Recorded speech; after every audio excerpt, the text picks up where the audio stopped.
Assalamualaikum warahmatullahi wabarakatuh. Selamat pagi, senang sekali bisa berjumpa kembali dengan sahabat podcast. Hari ini kami menghadirkan salah satu narasumber sangat populer khususnya di kalangan warga Sulawesi Selatan ya. Kenapa beliau kami hadirkan? Karena banyak hal yang ingin kita sajikan, terutama terkait dengan musibah kebakaran yang kemarin menimpa warga KKSS pada tanggal 22 Maret 2023. Bagaimana pendistribusi bantuannya dan pasca kebakaran apa yang dilakukan oleh Pak Ketua KKSS. Saat ini beliau sudah hadir di hadapan kami. Inilah beliau, Pak Samsudin Johan SH selaku Ketua KKSS Kota Sorong. Assalamualaikum Pak Ketua. Waalaikumsalam warahmatullahi wabarakatuh. Gimana Pak? Sehat Pak? Alhamdulillah. Puasanya gimana nih Pak? Alhamdulillah.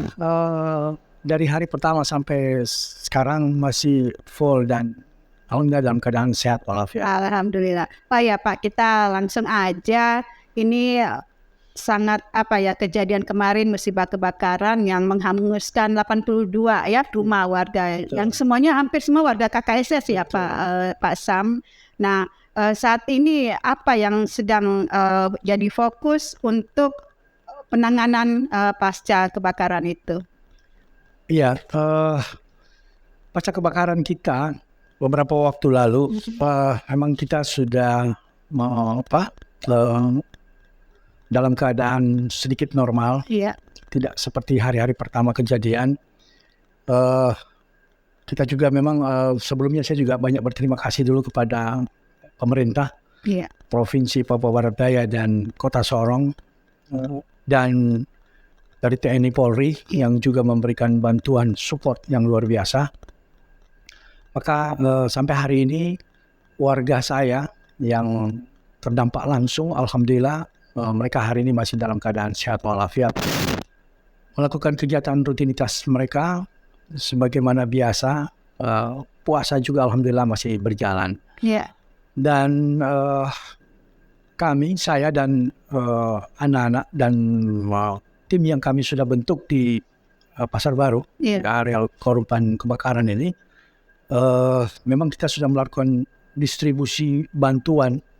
Itu kita lakukan memang selalu di malam hari. Kenapa? Karena kita tahu di siang hari itu sampai hari kemarin itu masih bantuan-bantuan masih berdatangan.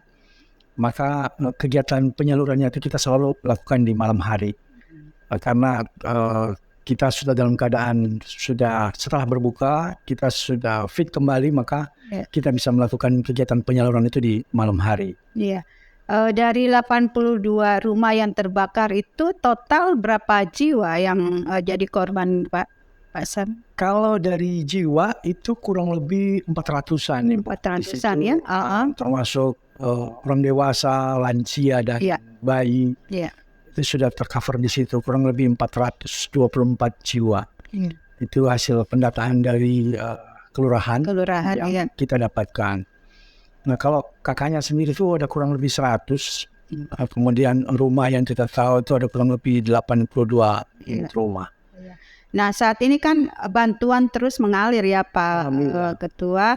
Nah, ini posko saya lihat ada yang terbagi juga ya. Tidak hanya ditangani KKSS tapi ada juga yang membuka posko. Itu nanti mekanismenya seperti apa? Iya, kami ada bentuk posko induk sebenarnya. Ini juga arahan dari Pak Wali Kota dan Pak PJ pada saat PJ Gubernur, sekretarisnya pada saat berkunjung hari pertama untuk kami membuat posko induk. Karena posko induk ini juga langsung berhubungan dengan pemerintah dalam hal ini dinas sosial dan lain-lain, PNPB. Ada bantuan-bantuan yang diberikan pada saat pertama yang tentu harus kita pertanggungjawabkan secara administrasi. Maka oleh pemerintah kita dianjurkan untuk membuat posko induk. Nah, sebagaimana yang kita lihat di lapangan ada beberapa posko juga, termasuk teman-teman dari partai. Sesungguhnya kami silakan saja melakukan posko-posko. Saya lihat mereka juga mendistribusikan hal-hal yang dibutuhkan oleh warga saya yang terdampak langsung. Dan alhamdulillah saya pikir tidak ada masalah, dan memang tidak ada hal yang prinsip yang terjadi di lapangan. Pada dasarnya semua korban merasa terbantu dengan keberadaan mereka di lapangan. Saat ini para korban sementara tinggal di mana? Apakah ada penampungannya atau bagaimana, Pak? Kebetulan kita punya baruga. Iya. Baruga itu kalau di istilah kita itu ada rumah besar yang kita pakai untuk segala kegiatan warga di situ. Kemudian kami tampung mereka di lantai 2. Oh, di lantai. Di hari pertama memang sebagian daripada korban ada beberapa yang nginap di situ. Tapi berikut hari 2, 3 dan hari ini itu mungkin tinggal, kalau tidak salah mungkin sekitar 8 keluarga, Pak. 8 atau 10 keluarga yang tinggal. Yang selebihnya mungkin ke keluarga. Kemudian ada juga tenda yang dibangun oleh Polres di jalan belakang itu. Iya. Mereka juga menempati di situ. Nah, untuk pendistribusian bantuan sendiri ada paling tidak memang juga ada rumor-rumor yang mengatakan itu benar nggak nanti bisa tersalurkan semua ke para korban. Seperti apalagi kita lihat begitu banyak ya. Termasuk dalam bentuk dananya yang kalau nggak salah sudah sampai 100 juta lebih ya. Sudah lebih, Pak. Sudah lebih ya. Nah, itu bagaimana mungkin bisa Pak menjelaskan? Jadi terkait bantuan, alhamdulillah karena kita semua kontrol. Saya sebagai ketua timnya di situ. Kemudian di situ juga ada ketua tim poskonya langsung untuk pendistribusian. Kemudian bendaharanya itu juga saya menunjuk Pak Irman, wakil rektor 2. Alhamdulillah, mudah-mudahan saya lihat semua capable, semua amanah. Insya Allah, karena bantuan yang berupa fisik, makanan itu sudah kami distribusikan, selimut, kasur, dan lain-lain. Nah, yang bentuk uang ini sementara masih kita tahan karena kebutuhan sehari-hari juga masih ada di dapur umum. Nah, itu juga perlu pembiayaan. Itu kurang lebih sehari katanya ada kurang lebih 4-5 jutaan karena membeli sayuran, kemudian alat makan, Bama ya, Bama untuk bumbu-bumbu. Nah, itu yang betul. Untuk dana, saya bersepakat dengan pengurus dan warga. Mudah-mudahan kami ada waktu nanti sebentar ini rapat. Dana itu insya Allah mudah-mudahan sebagian kita akan berikan dalam bentuk cash. Karena kita tahu dalam bulan Ramadan ini tentu kebutuhan dalam keadaan normal saja kebutuhannya pasti meningkat, apalagi sudah dalam kondisi seperti ini. Maka saya dan rekan-rekan di tim kita mengatakan bahwa dana tentu kita harus berikan dalam bentuk cash. Nah, itu yang sementara. Jadi akan dibagi untuk setiap kakak ya, nanti berapa setiap kakak dapatnya nanti ada itu benarnya juga. Jadi kita berikan seluruh korban karena di dalam itu rupanya ada juga korban yang bukan punya rumah. Jadi mereka kos misalnya. Nah, kalau jiwanya tetap kita berikan dalam bentuk makanan misalnya atau segala macam materi uang pun kita akan berikan. Tapi kalau dalam bentuk material seperti bahan bangunan mungkin mereka tidak, tapi diberikan kepada yang punya rumah. Iya. Nah, itu yang kita akan bagikan. Insya Allah dalam waktu dekat sudah bisa kita bagikan dalam bentuk cash. Cash untuk mereka membeli bahan material untuk bangun kembali begitu ya rumahnya? Iya. Yang jelas uang itu kita berikan, apakah mau dibeli dalam bentuk material atau apa-apa, itu sudah menjadi kewenangan korban. Karena yang jelas bahwa sumbangan yang diberikan oleh donatur tentu untuk mereka. Jadi silahkan mau diapakan uangnya, yang jelas insya Allah nanti kita hitung berapa banyak jumlah yang masuk, tentu kita akan bagi secara merata kepada mereka. Nah, dari bantuan-bantuan yang menarik juga tuh waktu saya kesini sana lihat telur itu Pak, itu menumpuk sekali itu. Apakah langsung disalurkan atau bagaimana? Karena kalau ditahan lama kan takutnya busuk ya. Nah, alhamdulillah memang di situ setiap bama yang masuk itu selalu kita distribusikan langsung ya. Begitu terima siang, malam kita bagi. Nah, itu anak-anak saya di sana itu kadang-kadang tidur sampai jam 4. Jadi belum sempat tidur mereka langsung sahur. Habis sholat subuh langsung mereka tidur. Makanya kalau kita cari siang mereka nggak ada. Karena mereka istirahat. Nah, jadi alhamdulillah semua yang berbentuk bahan pokok, bahan makanan itu kami langsung distribusikan. kita khawatirkan juga nanti dia busuk seperti Iya. telur, tidak boleh lama. Telur, iya. Kemudian ada makanan-makanan basah yang diberikan oleh donasi juga untuk kita salurkan, misalnya untuk takjil, untuk sahur itu langsung kita distribusikan. Kalau untuk bantuan dalam bentuk dana sekarang sudah sampai berapa besar pada? Saya belum hitung jumlah fisik, tapi kemarin saya tanya kepada bendaharanya kurang lebih hampir 300-an.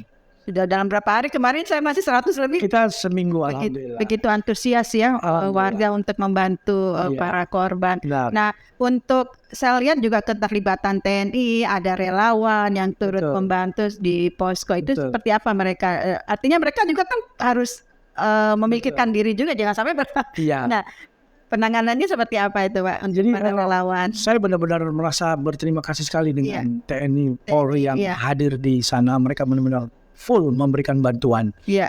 Terutama dapur umum non-stop mereka melakukan. Kemarin juga saya sempat meminta bantuan tenaga untuk pembersihan. Iya. Satu hari itu kami melakukan pembersihan. Alhamdulillah hampir setengah dari areal kebakaran itu bersih oleh bapak-bapak dari TNI. Dari Kodim, Batalion juga sama Lantamal. Alhamdulillah itu kita laksanakan kemarin pembersihannya. Iya, jadi masih berlangsung secara pembersihannya itu ya? Masih. Nah, untuk pembangunan kembali rumah warga yang terbakar, apakah sudah berkoordinasi dengan pemerintah daerah, pemerintah kota dalam hal ini ataupun pemerintah provinsi, Pak? Siap. Jadi terkait pembangunan kembali, kita terus-terus berkoordinasi. Iya. Artinya untuk menjadi kota ini harus indah itu bagaimana sih? Iya. Nah, pasca kunjungan Pak Pangdam dan Pak Kapolda, banyak masukan yang diberikan kepada kami terkait dengan pembangunan kembali. Tentu kita berkeinginan, beliau berkeinginan mudah-mudahan ini kejadian yang terakhir. Bahwa jangan lagi ada musibah yang sama dengan hal yang sama. Tentu maka kita melihat ini ada sesuatu yang sepertinya mungkin miss di sini. Apakah itu teknis pembangunannya atau bagaimana? Maka kemarin kita mencarikan solusi. Jadi saya dan warga, insya Allah saya yang kemarin memberikan saran dan ide untuk membangun pemukiman tidak dalam bentuk seperti yang kita lihat, tapi dia dalam bentuk permanen beton. Jadi saya berkeinginan nanti di dalam itu dia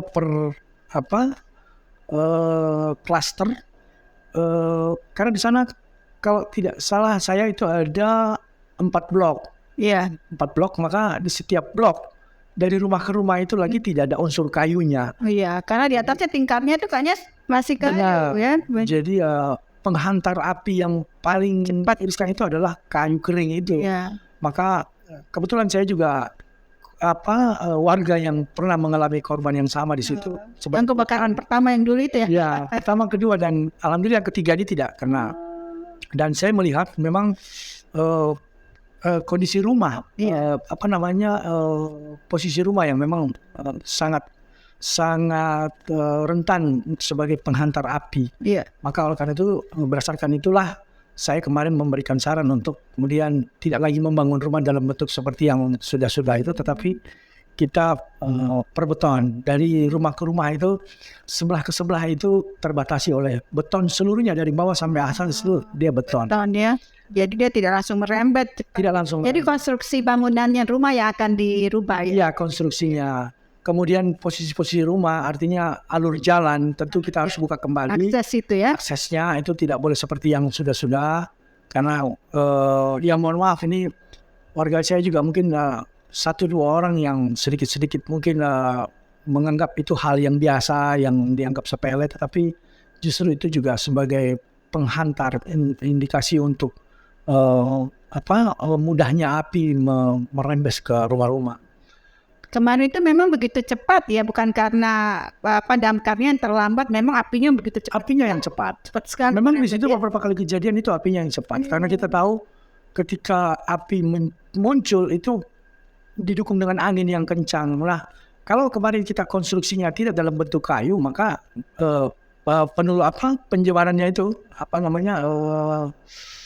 dia tidak cepat menular, tidak cepat istilah yang bukan menular, merembet. Iya, dia pasti agak lambat.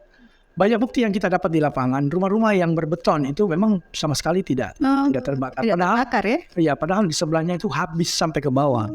Nah, oleh karena itu juga menjadi pengalaman bahwa memang benar kita harus berbeton dari pondasi sampai ke atas itu Harus tidak ada beton, unsur ya. kayu di dalamnya. Tapi kalau untuk membangun dengan konstruksi yang dibatasi oleh beton, tentunya biayanya yang lebih tinggi, yang lebih mahal. Itu apakah nanti misalnya akan ditanggung pemerintah atau apa seperti apa nanti? Iya, kalau lihat dari jumlah dan volume mungkin saya pikir tidak terlalu besar juga karena bangunan ini tidak dalam bentuk masing-masing satu persatu, tidak. Ini dia general. Jadi katakan satu ring balok tetapi ditempati beberapa keluarga, beberapa kepala keluarga. Jadi saya kira justru dia lebih ringan dan lebih murah. Terkait pembiayaan, kita juga berusaha untuk mengetuk pemerintah. Bahkan kita berencana untuk ke Kementerian Sosial, mudah-mudahan bisa dibantukan. Karena saya pikir untuk Kemensos dana-dana untuk itu saya kira ada. Ada ya? Iya. Korban. Walaupun mereka tidak membangunkan, minimal kami dibiayai. Yang kami yang membangun dengan konstruksi yang kita sudah rancangkan. Dan saya juga ada bekerjasama dengan teman-teman dari konsultan. Kebetulan dimediasi oleh Pak Irman. Karena beliau juga ada ketua insinyur kota. Beliau juga sudah berkoordinasi dengan teman-temannya. Kami akan dapat bantuan dari mereka terkait dengan untuk membuat proposal dan rapnya itu ya. Oke. Nah sekarang korban kebakaran itu apa yang dibutuhkan sekarang Pak Sam? Kalau lihat dari kasat mata kita bahwa hanya kalau untuk makan saja alhamdulillah masih tercukupi. Mudah-mudahan saya pikir sampai puasa pun mudah-mudahan masih bisa tercukupi. Kemudian tempat tinggal, memang benar-benar ada beberapa sih sebagian dari warga yang terdampak ini memang sangat membutuhkan tempat tinggal. Mungkin yang tidak ada keluarganya gitu ya? Iya, sementara mereka masih di tenda. Iya. Kalau saya ajak ke posko di Baruga itu, ada beberapa yang memang merasa risih karena bergabung dengan keluarga, anak istri, kemudian berkumpul semua di situ, maka mereka mungkin merasa sudah saya di base camp, di camp saja. Nah oleh karena itu melihat dari ini semua, maka saya merasa benar-benar mereka berkeinginan yang mendesak itu memang betul-betul tempat tinggal. Tempat tinggal ya, harus dibangun. Kalau ini sudah rata, insya Allah mungkin 1-2 hari ini kalau sudah rata lokasi mereka, tanah-tanah mereka, mungkin mereka bisa membuat camp-camp sementara di tempat. Di tempatnya camp-camp sementara ya. Jadi paling tidak memang targetnya setelah semua bersih, baru dipikirkan kembali untuk membangun itu ya, rumah warga. Nah kalau sekarang ini kita lihat mereka memang ini ya sangat kesulitan untuk tempat tinggal, tapi semangat mereka luar biasa juga. Apa yang pernah disampaikan oleh korban kebakaran daripada Pak Sam sendiri? Artinya curahan hati apa yang pernah diungkapkan oleh para korban kebakaran? Sesungguhnya mereka itu hanya berkeinginan hidup normal, lalu kemudian tidak lagi ada seperti ini, tidak ada lagi ada musibah seperti ini. Nah, kalau kita sama-sama berkeinginan, sama-sama bercita-cita, maka tentu harus ada patron, ada hal yang protap yang harus kita ikuti. Nah, oleh karena itu memang untuk menjelaskan satu persatu itu memang butuh waktu, butuh pemahaman dan butuh kesabaran. Karena di setiap pertemuan kita saya selalu memberikan konsep hidup yang enak, yang nyaman, sebagaimana pemukiman-pemukiman yang lain. Tetapi karena ada 1-2 lah warga saya yang mungkin merasa nyaman dengan kehidupan seperti yang lalu-lalu, maka ketika mau masuk perubahan sepertinya sulit menerima ya. Sulit menerima. Tapi apapun itu kita harus paksakan untuk sebuah kebaikan. Jadi alhamdulillah kemarin ketika rumah-rumah bekas kebakaran yang masih berdinding, adalah memang 1-2 pemilik yang masih bertahan untuk tetap dengan dinding yang ada. Tapi kita jelaskan betul, maka mau dirobohkan. Nah itulah kemudian saya mengambil satu gambaran bahwa memang sulit menerima perubahan. Sulit menerima. Tapi tetap harus dilakukan. Harus dilakukan karena kita sama-sama berkeinginan. Ini sudah 3 kali ya. Benar. kita sama-sama berkeinginan untuk tujuan yang bagus ke depan. Nah kalau kita bersama-sama berkeinginan, maka tentu harus ada sesuatu yang harus kita ikuti. Kalau food itu berat, ya harus dibiasakan untuk menjadi hal yang baik. Iya. Kenapa Sam sendiri terpanggil untuk langsung turun menangani ini? Apakah dalam kapasitas sebagai ketua KKSS Kota atau terkait nih dengan Benar. Ya. kata orang ya ini sudah dekat-dekat pemilu 2024. Betul. Seperti apa Mas? Saya bersyukur bahwa saya manusia yang juga terlahir dari komunitas kita sendiri sebagai warga KKSS. Saya hidup di Papua ini sesuai dengan umur saya sekarang yang sebenarnya masih pucuk.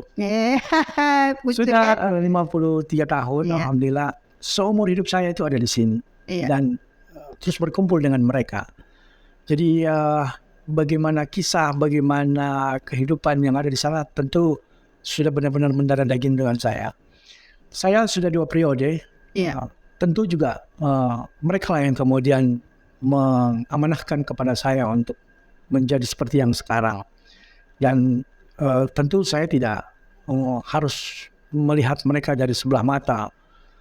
Saya benar-benar, kalau di cerita itu saya juga kembali merasa sedih karena saya mengalami juga tahun pertama kebakaran, tahun kedua. Waktu itu Pak Sam sudah jadi anggota dewan nggak waktu yang tahun pertama itu kebakaran? Belum ya? Pas baru mau mulai. Ya, jadi yang alhamdulillah saya justru kalau mau dihitung itu sudah keempat karena yang di Polres sekarang ini di situ rumah saya juga dulu. Di Polres yang sekarang.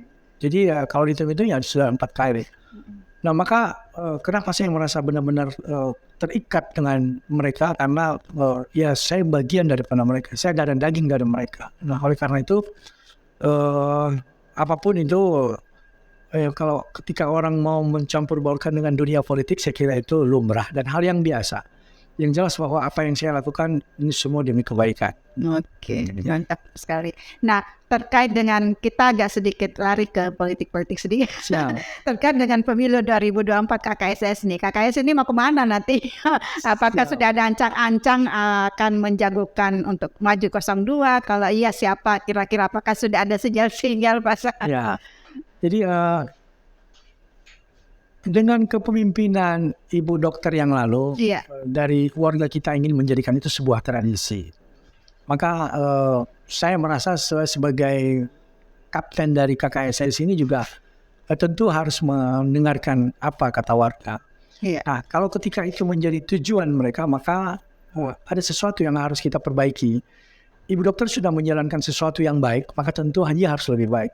Nah, kalau untuk menjadi lebih baik, maka tantangannya juga pasti lebih besar. Oleh karena itu, saya mengatakan kepada warga, biarlah kami dalam posisi seperti yang sekarang, kami tinggal menunggu kepada siapa orang yang terbaik Papua ini, yang mau memilih kita untuk bergandengan dengan mereka. Terkait dengan siapa di situ, di warga kita, saya pikir itu nanti warga lah yang kemudian benar-benar yang menentukan. Saya beberapa bulan lalu melakukan kegiatan di KKSS pembekalan itu. Kita memberikan masukan-masukan kepada warga terkait dengan kepemimpinan. Dan alhamdulillah instruktur yang kami panggil memang instruktur luar biasa semua yang memberikan ilmu pengetahuan kepada kita. Dan disitulah kemudian saya mengambil satu kesimpulan bahwa warga kita ini benar-benar mau berubah, mau mengikuti apa yang menjadi patron pemerintah. Tidak terlepas juga kepada siapa yang kemudian mau diusung untuk menjadi 02 sebagaimana tradisi yang mereka inginkan.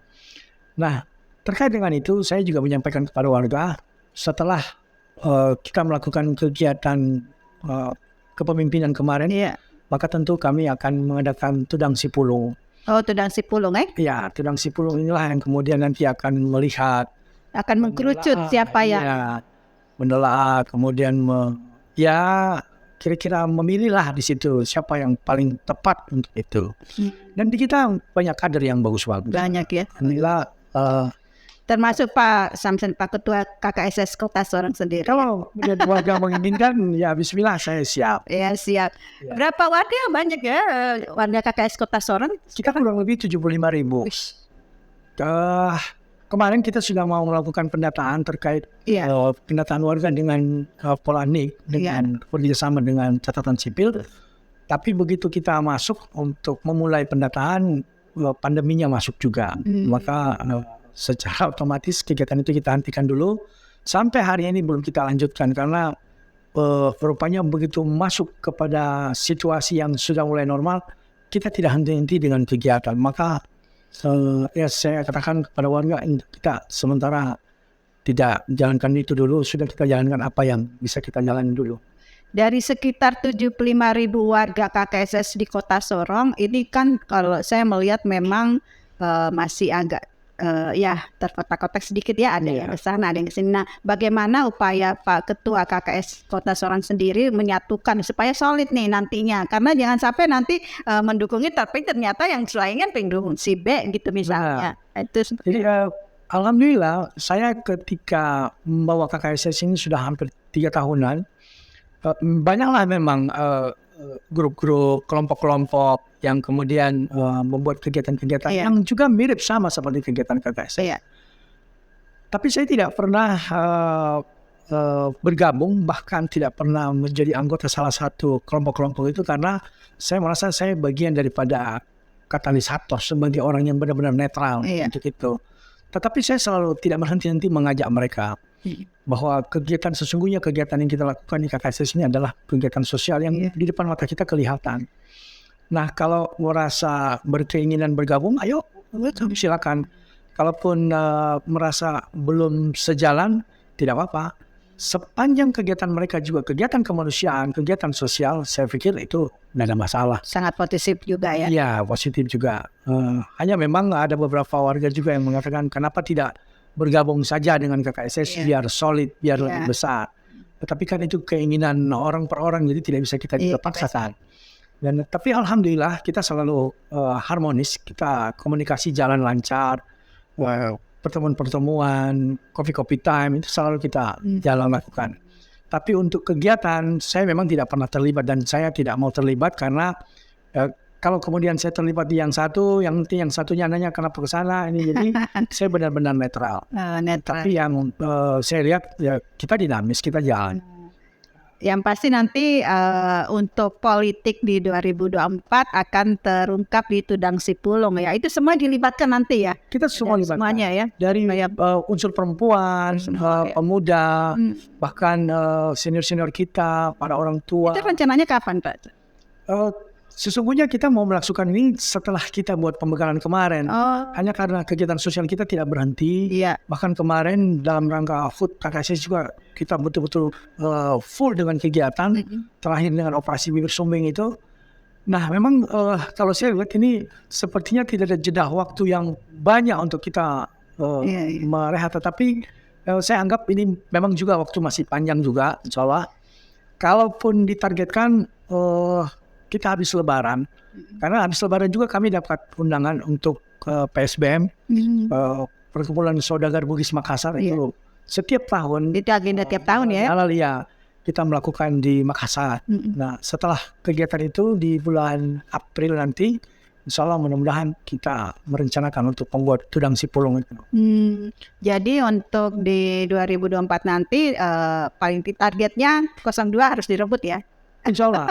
Atau 01? Tidaklah. Saya menyampaikan kepada warga bahwa kita hidup di tanah perantauan yang karakteristiknya berbeda dengan daerah lain.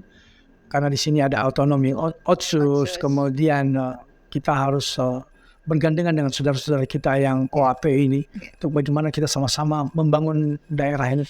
Tidak harus kita orang yang kemudian di depan, tetapi kita selalu mendampingi. Alhamdulillah itu di beberapa warga juga bersepakat untuk itu. Dan ya kata orang saudara-saudara saya dari Jawa, jangan maru. Oke. Nah, seberapa besar dukungan kemarin warga KKSS terhadap kejadian kemarin ini, terhadap korban ini? Kan kita tahu ada Tamro banyak ya untuk benar. Saya lihat luar biasa. Dari saudara-saudara saya dari Raja Ampat, Sorong Selatan, bahkan dari Kaimana, kemudian dari kabupaten-kabupaten yang lain, alhamdulillah mereka supportnya luar biasa. Mereka memberikan bantuan dalam bentuk materi, alhamdulillah Dukungan. semua mereka. Jadi di situ rasa solidaritasnya yang besar ya. Nah, kita sudah jadi provinsi ya. KKSS kapan nih ya bentuk provinsi Papua Barat ya KKS? Ini saya juga merasa agak terlambat karena saya tidak tahu bagaimana kebijakan dari DPP. Tentunya kita sudah harus terbentuk sebenarnya, tapi sampai hari ini kita lihat memang belum ada. Tapi kita kemarin juga sudah berusaha untuk menunjuk salah satu figur untuk bisa memimpin Papua Barat Daya ini, tetapi ya lagi-lagi kebijakan DPP saya belum sampai hari ini saya tidak mengerti kenapa kok belum dibentuk itu. Tadi masih menunggu. Kita lagi menunggu. Petunjuk. Insya Allah mudah-mudahan dalam waktu dekat juga sudah terbentuk. Selama 3 tahun memimpin KKS Kota Sorong, apa sih yang kesannya Pak Ketua yang sudah dirasakan gitu?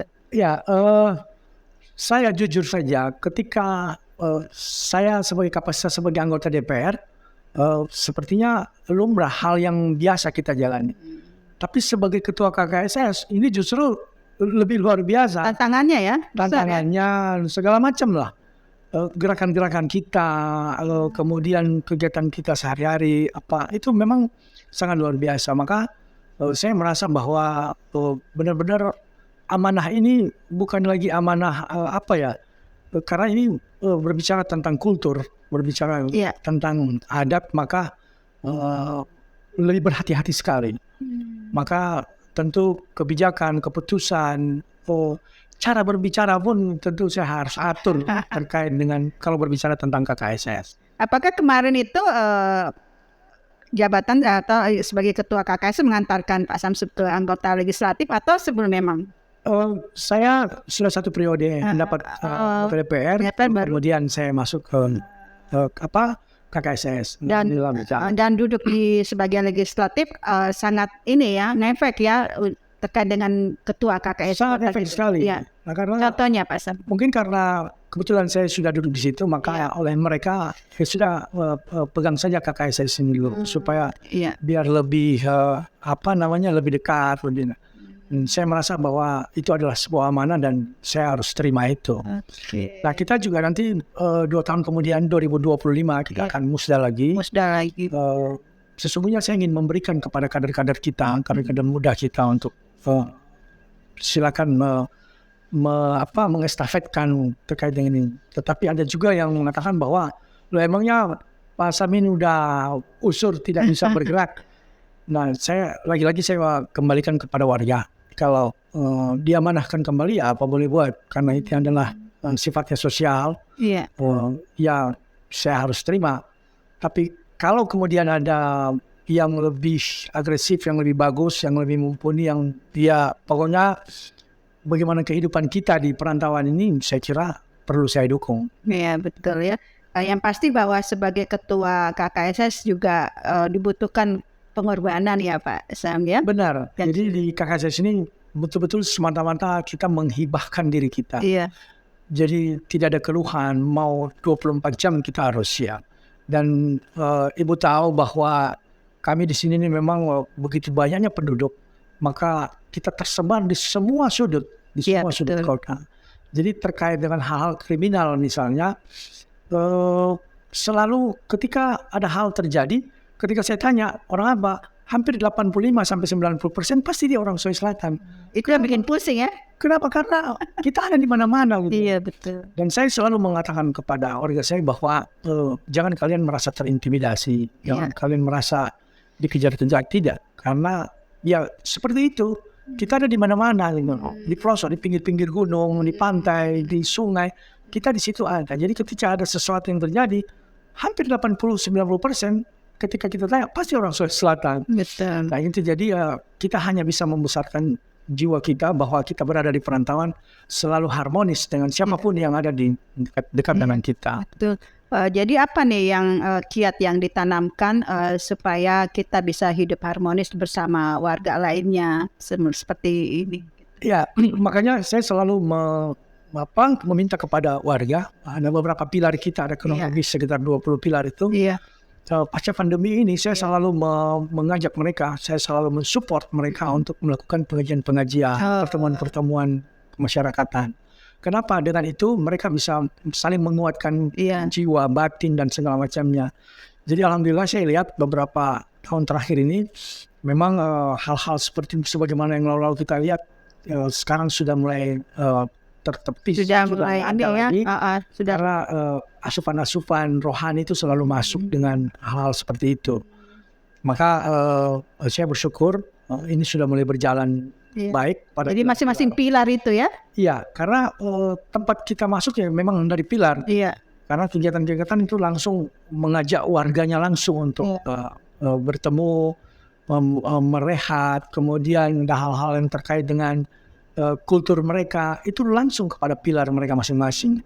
Oke, baik sekali penjelasan dari Pak Ketua KKS Kota Sorong pada hari ini, sahabat podcast. Apakah itu terkait dengan penanganan korban kebakaran maupun kapasitas beliau sebagai Ketua KKS Kota Sorong. Sudah terjawab untuk 2024 nanti siapa yang akan diusung sebagai 02 akan terjawab di Tundang Simpulung, kata Pak Ketua.